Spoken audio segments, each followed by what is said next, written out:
Mi nombre es Verónica, tengo 23 años y vivo en Lima. Los doctores que me atendieron son Víctor Carrión, Yandy Tantaleán, Akane Mejía y Aileen Menéndez. Bueno, durante 3 semanas empecé a sentirme muy depresiva, triste y la verdad es que lloraba todo el día porque me sentía muy culpable por la muerte de mi abuelo. Aunque la gente me decía que no era mi culpa, pues yo creo que debí ser una mejor nieta. E incluso pienso que todas las cosas malas que me pasaban a mí y a mi familia eran por mí, por mi culpa. Sentía un sentimiento de vacío, de culpa, de inutilidad, que no me permitían comer, incluso por esto bajé demasiado de peso. Incluso cuando llegaba la noche no me daba sueño, creo que era insomnio. Y pues durante el día me sentía muy agitada, incluso por el mínimo esfuerzo. Y eso a que le sumamos de que a veces me siento pesada, sudo demasiado y tengo dificultades para poder respirar. También sentí en un momento de que había un peso encima de mí. Me siento demasiado ansiosa y no sé por qué. Y durante las mañanas cuando me levanto me siento muy irritada, ni siquiera yo me aguanto. Después de eso también no tenía ganas de hacer nada, ni siquiera las cosas que me gustan, como ir al gimnasio, salir con mis amigas, etcétera, ni siquiera ver mi serie favorita. Prefería estar echada en mi cama, en mi cuarto, encerrada, sin que nadie me vea. Por esta razón, los del trabajo me llamaron para despedirme y en la universidad no me concentraba como debería de serlo. Me sentía muy cansada porque mi madre me decía, limpia tu cuarto, pero no podía, porque no lo podía hacer. Mi apetito sexual había disminuido tremendamente, ya no era como antes. Y incluso me había abandonado personalmente. Mi madre me decía, báñate porque hueles mal, pero no podía hacerlo, simplemente me sentía cansada. Mi autoestima había bajado y la verdad es que me sentía muy mal. Incluso llegué a pensar en matarme, en colgarme una soga al cuello y suicidarme, pero al último minuto me arrepentí. Después de eso, creo que mi vecindario se enteró y descubrí que era una secta entera que quería secuestrarme, castigarme, porque era una mala persona, hasta matarme. Y después de eso también me enteré de que dentro de mi casa un familiar mío quería envenenarme poniendo veneno en mi comida. Ni loca iba a comer, obviamente. Después empecé a sentir olores que solamente yo podía sentir en toda la casa, olía horrible y pues me sentía muy mal. Después cuando me llevaron al doctor, el doctor me empezó a revisar y solamente lo único que hacía era escuchar. Escuché a mi madre que le dijo que yo, no me movía ni siquiera en la casa cuando ella me pasaba la mano por el rostro, me movía el brazo, simplemente me quedaba así porque no podía. Después de eso, después de 2 semanas me sentía demasiado alegre, feliz, extremadamente eufórica, por decirlo así. Me acuerdo que cuando fui a mi entrevista de trabajo, en donde solo quería que me atendieran porque estaba muy animada, dicen que estaba muy insoportable, pero yo la verdad es que no entiendo por qué. No podía parar de hablar y por eso es que le hablaba a todas las personas que estaban a mi alrededor, con las personas, con los entrevistados, con los trabajadores, etcétera. E incluso las personas que intentaron detenerme no los pudieron porque yo tenía el derecho y tengo el derecho de hablar, es un derecho, somos libres. La verdad es que hablaba tantas cosas que ya la gente ni siquiera me entendía y creo que eso hasta me puso un poco irritable, esto bien lo admito, pero no tenían el derecho de empujarme por las escaleras y caer.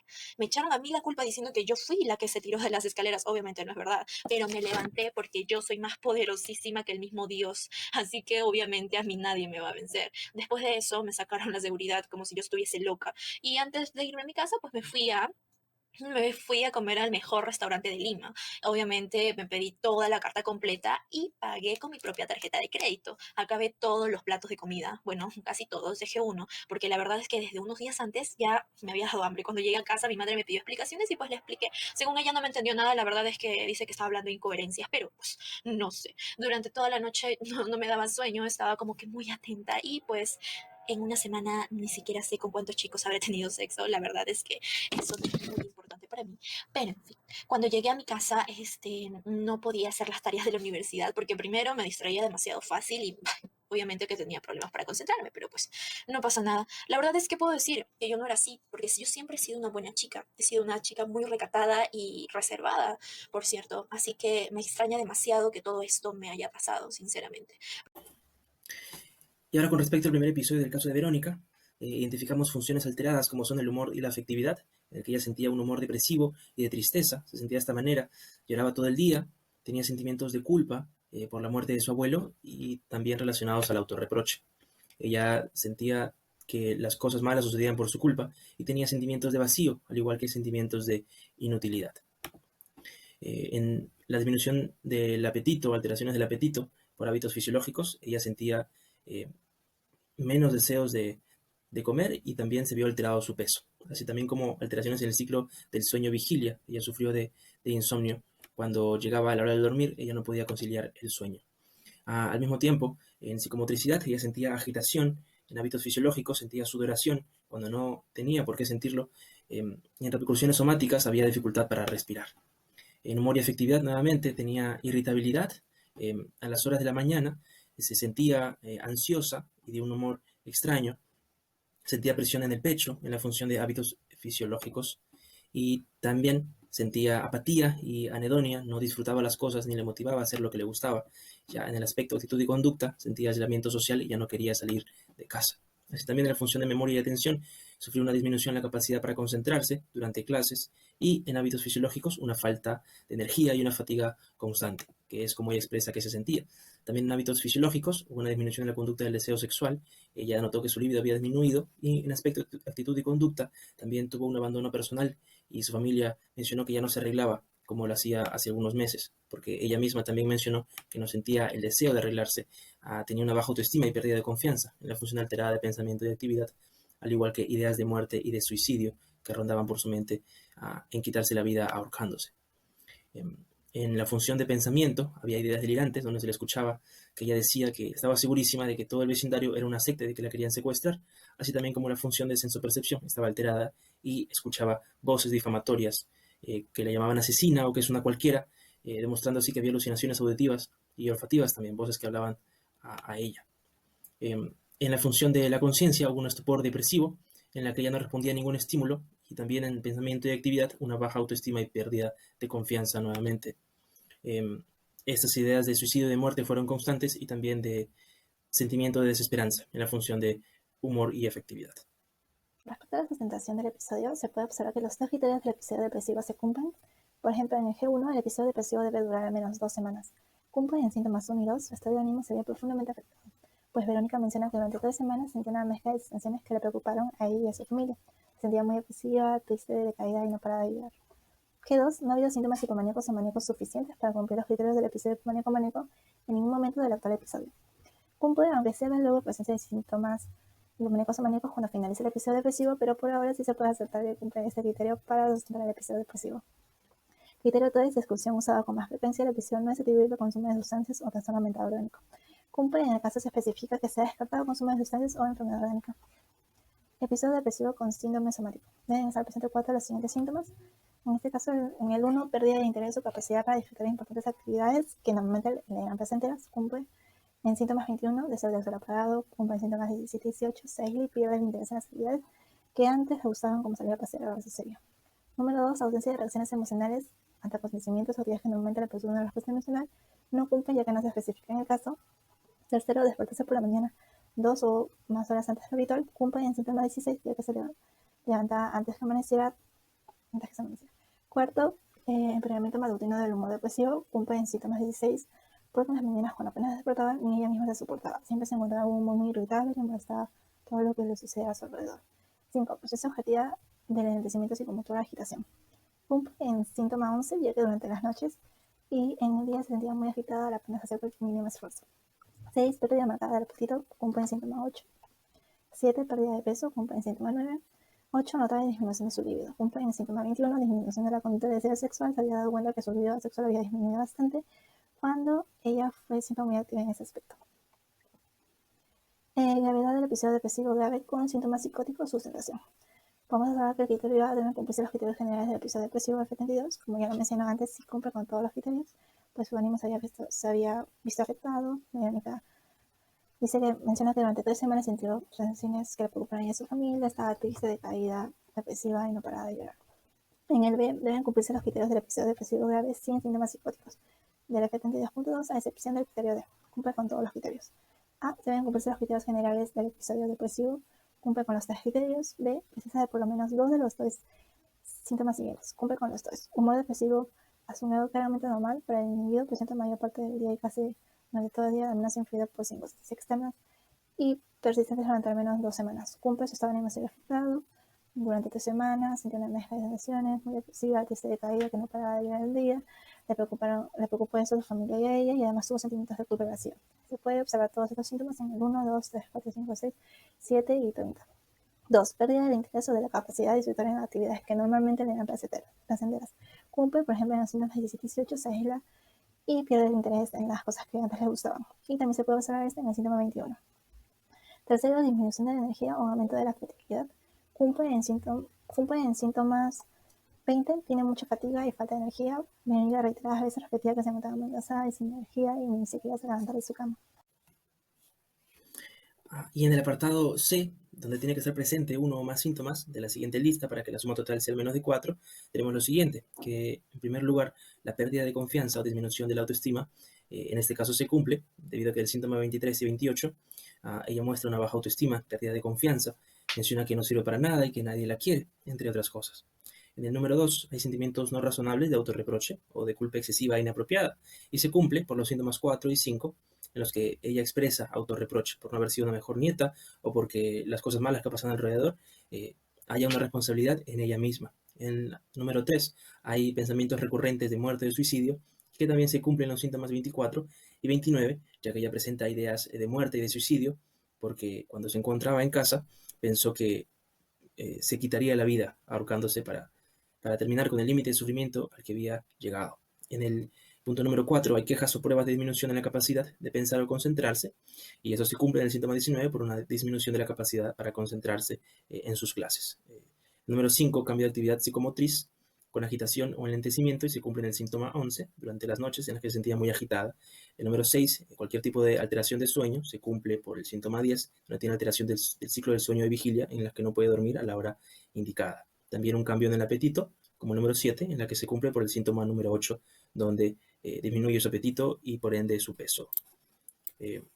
También en el apartado C dice que no se cumplen los criterios de esquizofrenia, y esos criterios no se satisfacen en este caso, ya que no hay presencia de ideas delirantes, de ser controlado o voces difamatorias que comentan la propia actividad. Entonces no se cumplen los criterios de un trastorno esquizofrénico. El criterio D debe haber la presencia de cualquiera de los siguientes puntos. 1. Ideas delirantes o alucinaciones diferentes a las descritas como típicas de la esquizofrenia, es decir, ideas delirantes que no sean completamente verosímiles o culturalmente inapropiadas, y alucinaciones que no sean voces en tercera persona comentando la propia actividad. Los ejemplos más comunes son las de un contenido depresivo de culpa, hipocondríaco, nihilístico, autorreferencial, persecutorio. En este caso cumple porque es un episodio depresivo grave que satisface las pautas del expediente 10.2 y en el cual están presentes además ideas delirantes, alucinaciones y un estado depresivo. Las ideas delirantes suelen incluir temas de culpa, pecado, persecutorio, decretos sobre sentimientos, de lo cual el enfermo se siente responsable.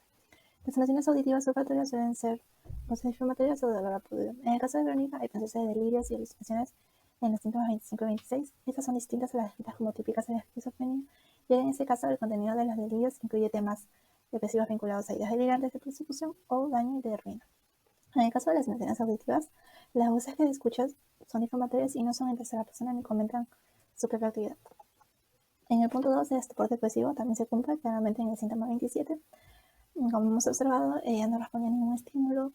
Su mamá también dijo que según la ansiedad María depresiva desde hace días, no reaccionaba en largos ratos, le pasaba la mano por el rostro, no parpadeaba, no movía los brazos y piernas. Era como si estuviera en un modo vegetal. Bueno, empecemos con la segunda parte del caso Verónica. En total hemos enumerado 17 síntomas. El primero, humor alterado, que tiene que ver con el humor y la afectividad. Aquí los padres de Verónica comentan que ella ha cambiado mucho en los últimos días. Se mostraba más alegre y eufórica. El segundo, humor exaltado y expansivo. Cuando asistió a una de sus entrevistas de trabajo, Verónica se mostraba llena de energía y la desbordaba tanto que empezaba a gritar en esta entrevista que se la atendiese rápido. Tercero, inquietud física, que tiene que ver con la psicomotricidad. Se sentía tan llena de energía que empezaba a moverse de un lado a otro. Cuarto, aumento de locuacidad, que tiene que ver con el lenguaje. No paraba de hablar. Quinto, mostraba una conducta desinhibida, pues se acercaba a cualquier persona, incluso si no le conocía, y se mostraba con tanta confianza, que a estas personas se les hacía muy incómodo.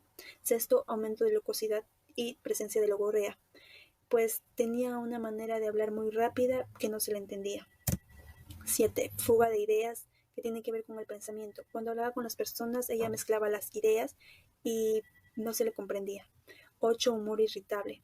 Siempre paraba muy fastidiada, incluso cuando se le trataba de tranquilizar, ella actuaba mal. Conducta desinhibida. Se trató de desvestir frente a personas que no conocía. Esto muestra una conducta inapropiada ante ciertas circunstancias. 10. Conducta temeraria, que tiene que ver con el aspecto, actitud y conducta. Verónica se tiró por unas escaleras en el cual se provocó algunos daños. 11. Autoestima exagerada e ideas de grandeza, que tienen que ver con el pensamiento. Aquí Verónica, luego de rodarse por las escaleras, se levanta y dice que es un ser inmortal e incluso más poderosa que Dios mismo. 12. Conducta imprudente, que tiene que ver con el aspecto y la conducta también. Aquí Verónica hace gastos irresponsables, yéndose a comer a restaurantes muy lujosos de Lima y gastándose todo su dinero, pidiendo toda la carta que había en el menú. 13. Alteraciones en el apetito. Últimamente se menciona que Verónica perdió el apetito, pero en este día que fue a gastarse todo el dinero responsablemente, ella se comió todo lo que había de la carta. 14. Un discurso incoherente, que tiene que ver con el lenguaje. Sus padres dicen que al hablar con ella no se le comprende las palabras que dice, son tan incoherentes. 15. Alteraciones del ciclo del sueño de vigilia, que tiene que ver con hábitos fisiológicos y repercusiones somáticas. Verónica cuenta que no quiere dormir por las noches, lleva así varias noches y se mantiene despierta toda la madrugada. 16. La distraibilidad y disminución de la capacidad de concentrarse. Las notas de Verónica han bajado y no puede realizar ninguna de las tareas de la universidad. 17. Incremento de conducta y deseo sexual, que tiene también que ver con los hábitos fisiológicos y las repercusiones somáticas. Verónica comenta que tuvo en una semana sexo con varios chicos. Criterios del episodio de manía sin síntomas psicóticos. Se puede observar que se cumple el criterio A, el humor predominante, exaltado, expansivo o irritable y claramente anormal para el individuo. El cambio del humor debe ser prominente y sostenido durante al menos una semana, a menos que sea suficientemente grave como para requerir un ingreso hospitalario. En este caso, Verónica cumple en síntomas 1, 2, 3 y 8, con una duración de una semana y media. En criterio B deben estar presentes por lo menos 3 de los siguientes síntomas, pero en el caso de Verónica se cumplen todos los síntomas. En el primer síntoma tenemos aumento de la actividad o inquietud física. En síntomas número 3, claramente se puede observar que ella dice que está llena de energía. En el número 2 tenemos el aumento de la locuacidad, se cumplen síntomas 4 y 6, donde ella dice que no dejaba de hablar y su manera de hablar era tan rápida que no se le comprendía. Número 3 tenemos la fuga de ideas o experiencia subjetiva de pensamiento acelerado, se cumple en síntomas 7, donde ella dice que pensaba demasiado rápido y que pasaba de una idea a otra. Número 4, tenemos la pérdida de las inhibiciones sociales normales, que conduce a un comportamiento inapropiado a las circunstancias. En este caso, Verónica cumple los síntomas 5 y 9, donde se puede observar que hablaba con cualquier trabajador o cualquier persona a su costado. Número 5, tenemos la disminución de las necesidades de sueño, que se cumple en síntomas 15. En este caso, ella misma dice que tenía vigilias durante la noche y que no le daba sueño. Número 6, tenemos la autoestima exagerada o ideas de grandeza. En este caso se cumplen los síntomas 11, donde presenta autoestima exagerada e ideas de grandeza porque ella grita: soy inmortal, soy como el mismísimo Dios, etc. Número 7, tenemos distraibilidad o cambios constantes de actividades o planes. En este caso se cumplen síntomas 16. Número 8, tenemos conducta imprudente o temeraria, cuyos riesgos el individuo no reconoce. Por ejemplo, en este caso, Verónica, pues los gastos disparatados que tuvo, proyectos incesantes o conductas temerarias, en síntomas que se cumplen síntomas 10 y 12. Y número 9, tenemos el marcado aumento del vigor sexual o indiscreciones sexuales. En este caso se cumple en el síntoma 17, donde ella misma dice que no sabe con cuántos chicos estuvo en una. Criterio C, no hay alucinaciones ni ideas delirantes o que pueden producirse alteraciones en la percepción. En este caso cumple, no hay presencia de alucinaciones ni ideas delirantes, sin embargo sí se pueden encontrar ideas de grandeza y autoestima exagerada. En el síntoma, por ejemplo, en el síntoma 11 se puede ver que gritaba: soy inmortal y que hasta era más poderosa que Dios, por lo que además mostró conductas desinhibidas, temerarias e imprudentes. Por ejemplo, en el síntoma 9 y 10 y 11, uno de ellos fue que se tiró por las escaleras. Las de su familia y ella habían notado en cambio en su conducta que se encontraba muy exaltada, por lo que además la gente pensaba que estaba loca, pero igual no aparecen síntomas de alteración del pensamiento ni de percepción. El criterio de excusa usado con más frecuencia el episodio no es atribuido al consumo de sustancias psicoactivas ni algún trastorno mental orgánico. En este caso no es atribuido al consumo de sustancias, ya que en ningún momento del caso se muestra. Diagnóstico final del parte 2 del caso Verónica. Según la CIA-10 guía de bolsillo, Verónica padecería de un trastorno bipolar con episodio actual maníaco sin síntomas psicóticos, que pertenece al criterio F31.1. En él incluyen dos criterios, A y B. El criterio A cumple porque te presenta los criterios de manía sin síntomas psicóticos, que también incluyen la F31. En ella se menciona la presencia de logorrea, disminución del sueño, autoestima exagerada, humor predominante y entre otros. Y también cumple con el criterio B porque al menos ha existido síntomas de criterios del F30 y el F32 y otros síntomas mixtos. También aquí nos habla de la interferencia en sus labores y también de los gastos irresponsables. Bueno, eso es todo. Muchas gracias.